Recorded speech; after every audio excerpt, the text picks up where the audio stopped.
Resuming debate, the honourable member for Calgary, Rocky Ridge. Well, thank you, Madam Speaker. It's always a pleasure to speak in the House, and I'm going to split my time with the member for Lennox, Hastings, and Addington.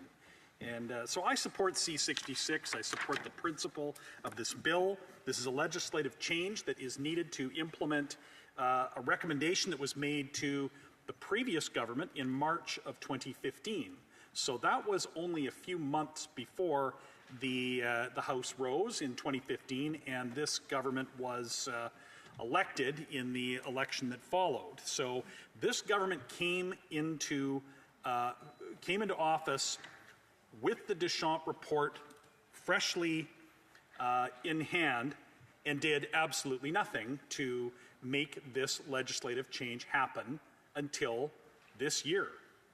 So last March, 6 months ago, they tabled this bill, and so here we are this week, finally attempting to make the legislative change needed to implement this important recommendation. So the approach on this legislative change for moving the investigation and prosecution of sexual misconduct from military justice to civilian justice is exactly the same approach of everything else that this government does when it comes to the Canadian Armed Forces. Just like everything else, it's delay in implementation. We have, Madam Speaker, right now, ships rusting out at sea. We have fighter jets that we still have not been delivered. This is another thing that 9 years ago they could have made a decision on that. We'd have the fighter jets by now, but for years and years and years of delay, we don't have them. Submarines. We are lucky to have one submarine in the water for maybe a few dozen days of the year.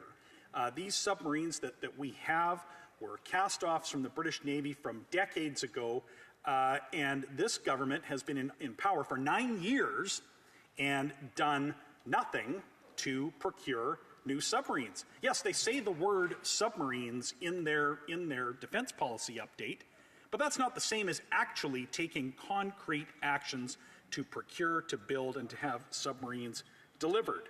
Tanks. We've had testimony at the Defense Committee about the incredibly small number of tanks that are available, even for training, Madam Speaker, never mind for deployment.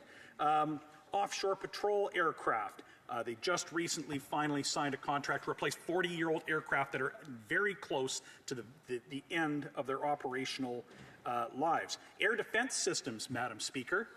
We do not possess air defense systems. The previous Minister of Defense did announce and accepted extraordinary credit for promising an air defense system to be sent to Ukraine.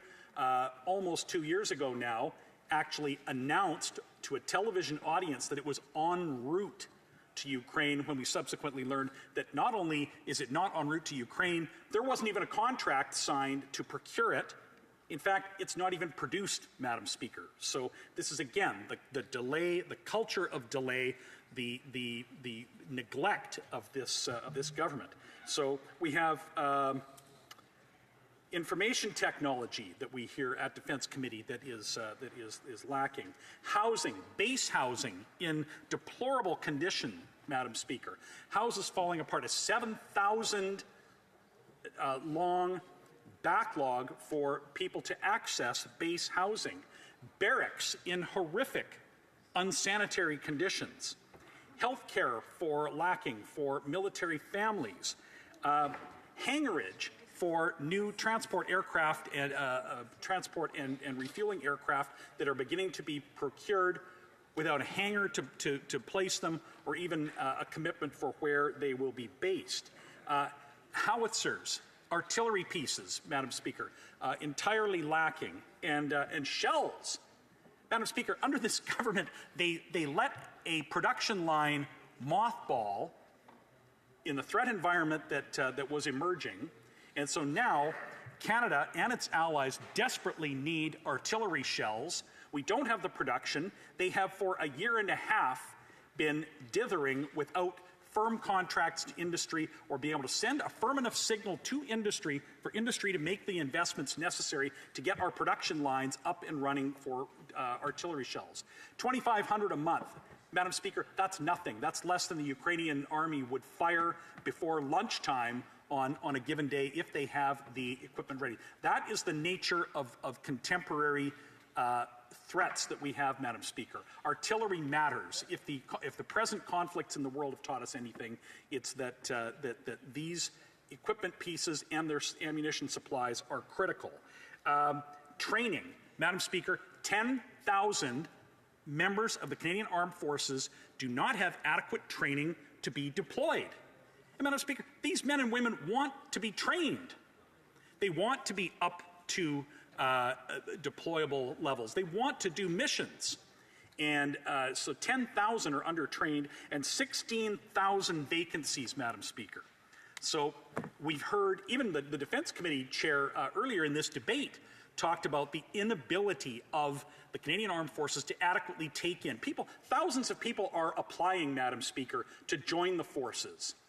And they don't have the capacity to take people in. So there are 16,000 vacant positions in the Canadian Armed Forces. So this bill is addressing the well-known and well-documented problem with sexual misconduct in the military, which is a factor in recruitment and retention, and certainly a factor in morale.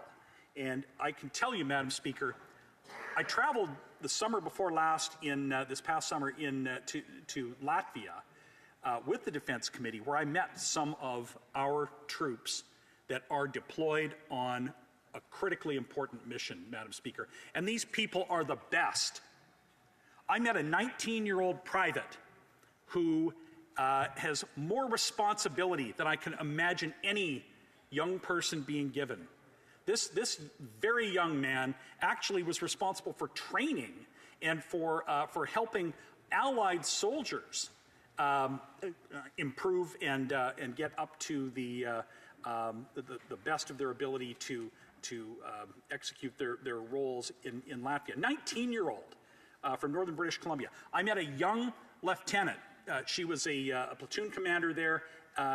Again, a very young woman with extraordinary responsibility for the defense of Allied territory. And these people are the best, Madam Speaker, and they deserve protection. They deserve access to justice when sexual misconduct happens. And what we've talked a lot about culture and culture change in the military. And part of the culture change that needs to happen is overcoming the culture of secrecy, the culture of cover-up. And this culture has permeated to the very top levels, Madam Speaker. We saw the former Minister of Defense covering up the sexual misconduct of the former Chief of Defense Staff.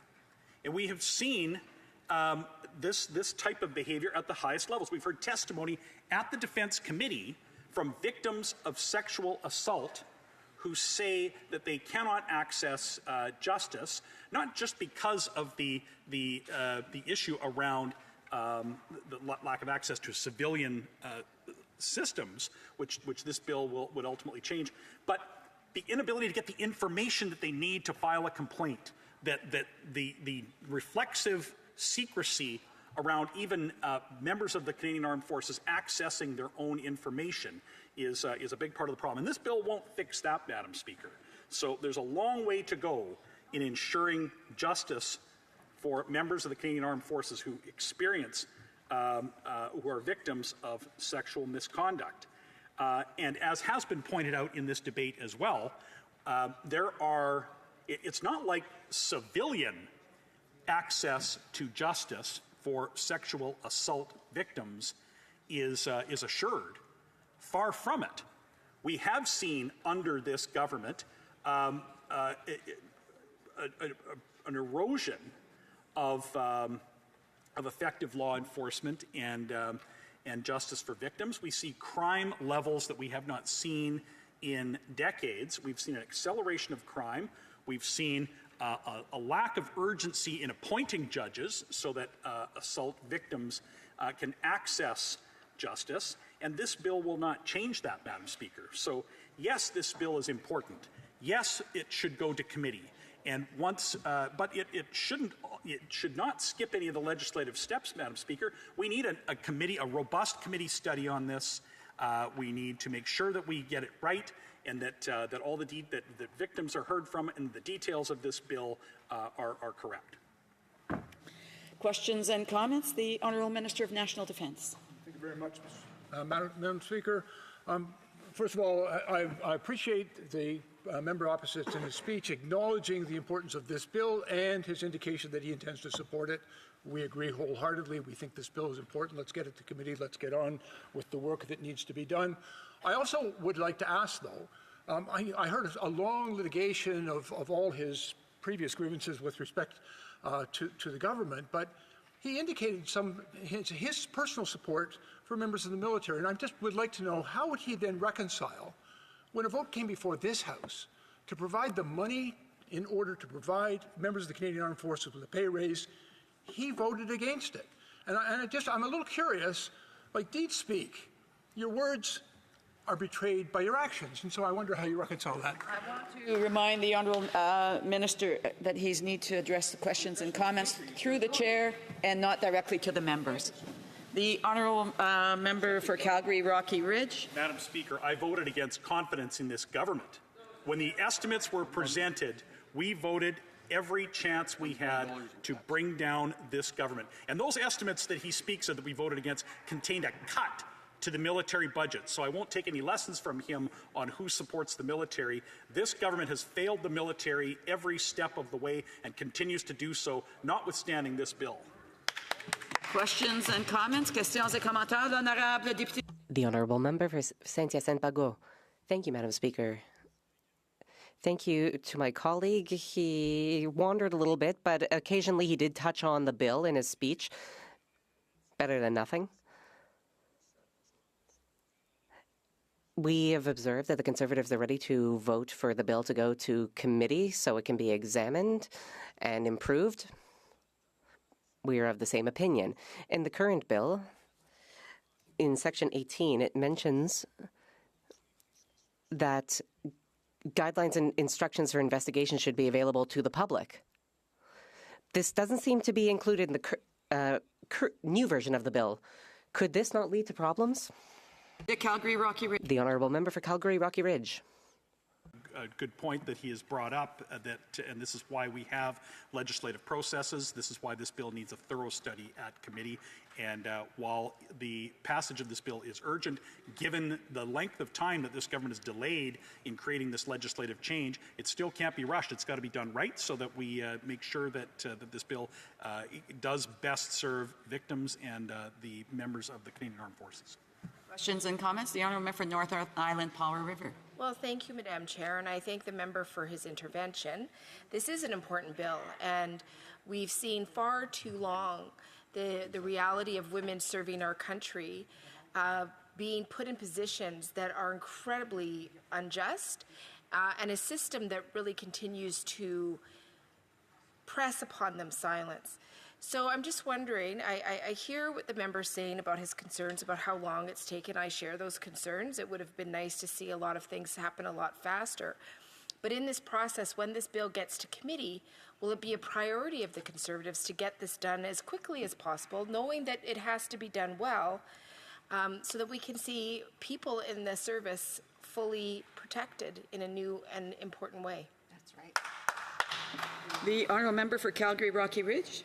Well, the Conservative members of the committee, I am actually no longer a member of the Defence Committee, but my colleagues that remain there are always prioritize important work to ensure the best for our troops, and they will take that approach. They will ensure that this bill is examined correctly, identify any issues that need to, if there are amendments required.